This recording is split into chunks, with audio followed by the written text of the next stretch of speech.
Welcome to the new year of watercolor. We have so many things to paint together, starting with this tiger because the Chinese year of the tiger is upon us. And even if you're just starting to learn the watercolor medium, you will see just how easily you can create a gorgeous illustration by planning your layers step by step. I will explain the entire process, and to help you paint with more confidence, I will share 3 important tips that will help you make this painting and any animal painting much more realistic without getting lost in the details. Stick around till the end because I will show you exactly why I'm letting it dry upside down. It has to do with pigment, weight, and gravity. You will love this trick. All materials are below, including the reference photo link. And as always, if you want to paint with me in real time, this tiger video will be the January tutorial on my Patreon. So let's get started. I'm painting on 100% cotton watercolor paper. And special thanks to SMLT Art for sending me this sample. This is really good quality watercolor paper. I've been testing it over the holidays.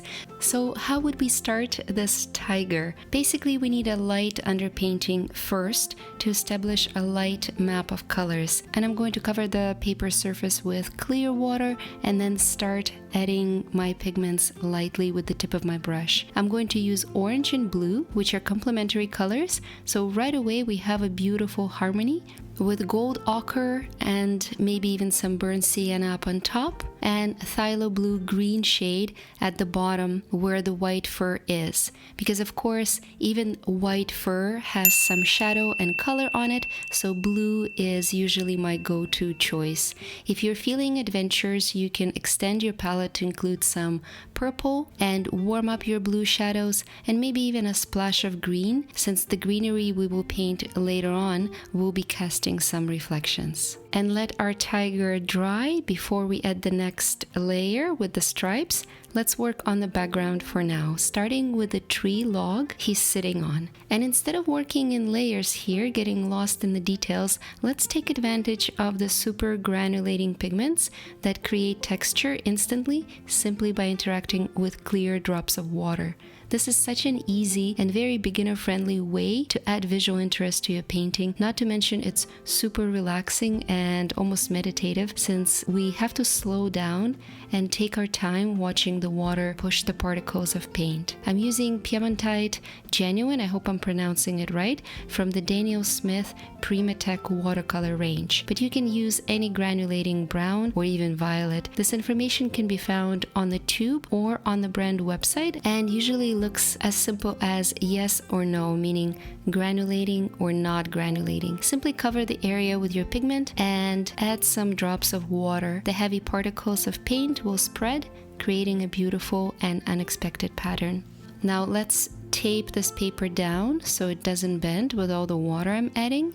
Next, let's do those gorgeous stripes, and the key here, the one thing that will help you make your tiger less flat and less maybe cartoonish, more realistic, is to vary your values and color temperature. So the 2 main concepts that are always at our disposal when we paint: values, meaning lights and darks, and color temperature, meaning how warm or cold your hues are depending on where you pick them from the color spectrum. So in terms of the value, in other words, lights and darks, notice that some parts of the stripes I'm painting are a bit lighter, and I achieve this by adding more water to my pigment, and some are darker and much sharper. But don't go with straight black, it doesn't mix well with other colors.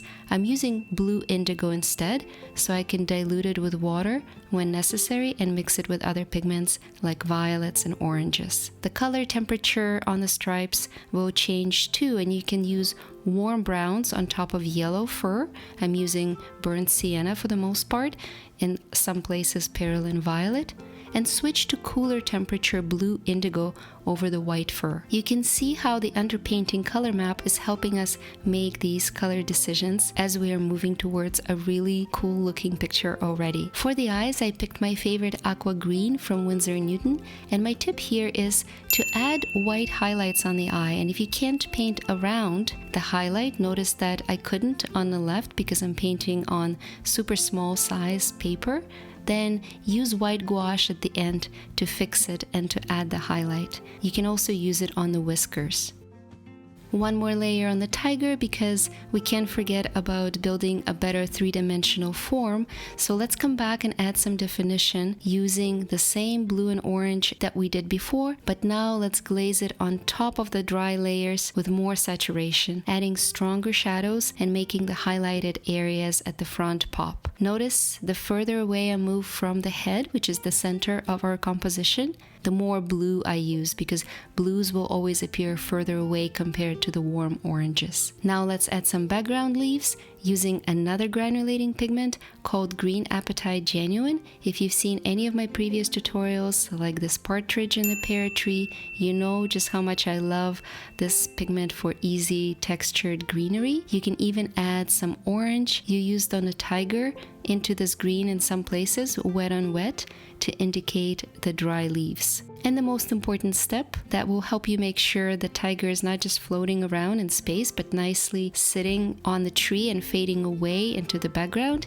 is softening the background edges and creating a nice layer of blue wet on wet. This technique is simple. Just make sure that everything is completely dry underneath. Cover the area around the tiger with clear water. Then drop your blue behind his back. I promised to show you why I was hanging the painting upside down, and this has to do with gravity. So instead of spreading all over the place, the particles of paint will flow in the direction I have in mind and dry out softly. You can even spray some clear water in the same direction to help move your pigment. Just don't go too hard because you will disturb the underlying layer. Now look at this gorgeous granulation going all the way up and all the way down, creating a sense of movement in our composition.